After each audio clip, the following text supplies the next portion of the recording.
सदगुरु जोगी पीर धाम से समझेंगे कि वेद शास्त्र ग्रंथ पंथ हमें बार बार कीर्तन सुनने का हुक्म, जहाँ हमारा मार्गदर्शन जो करते हैं कि बार बार सत्संग सुने, बार बार सुने, बार बार, ऐसा क्यों है?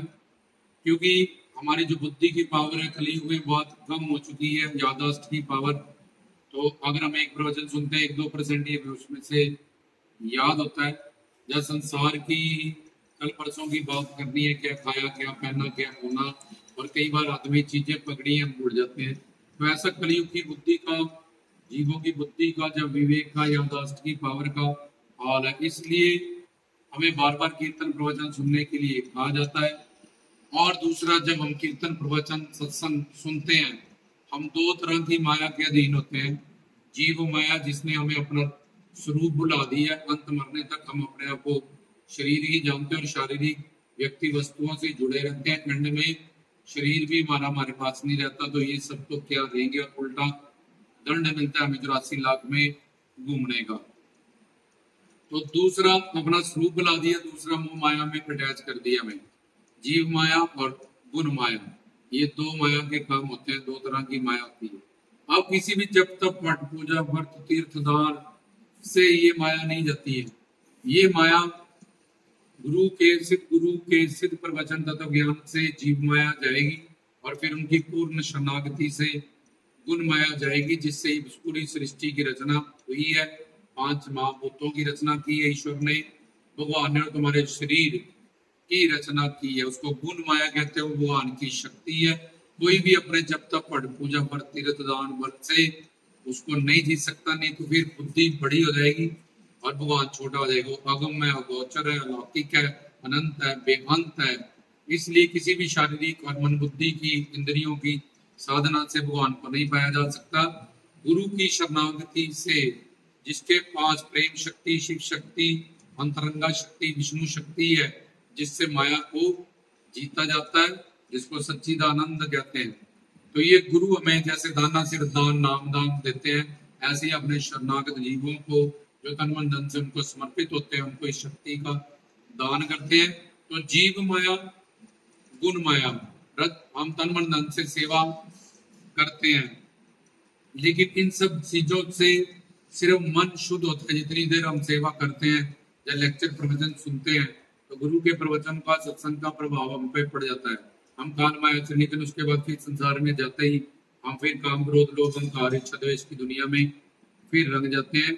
इसलिए बाकी जो शारीरिक क्रिया में हम लगे रहते हैं, कर्म कांड में लगे रहते हैं, तीर्थों में लगे रहते हैं, यात्राओं में लगे रहते हैं, बाहिरंगी पूजा में लगे रहते हैं। तो इससे पहले जीव माया ही मारी नहीं जाती। तो गुण माया तो बड़ी ईश्वर की शक्ति है। इसलिए पहले इस जीव माया को जीतने के लिए एक सिद्ध गुरु का सिद्ध प्रवचन हमारे अंदर काम करता है। उससे हमें पता लगता है मैं कौन और मेरा कौन।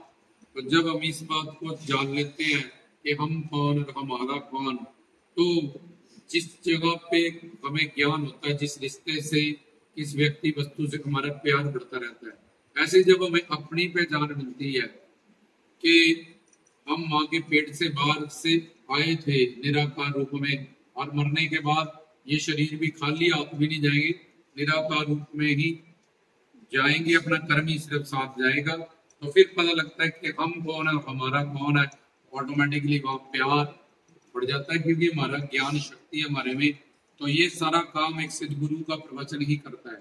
अब प्रवचन बार बार सुनने से एक तो हमें बहुत लिटिल बिट याद रहता है उसमें से, इसलिए भी बार बार सुनने का अगम है। सुन सुन के ज्ञान पक्का हो। जैसे हम बार बार सांस लेते हैं, बार बार खाना खाते हैं, बार बार नहाते हैं, बार बार हमारा दिल धड़क रहा है, बार बार हमारी नब्ज चल रही है, इसी तरह से बार बार कीर्तन सत्संग तत्व ज्ञान सुनेंगे, धीरे धीरे करने लगेगा हमारे अंदर।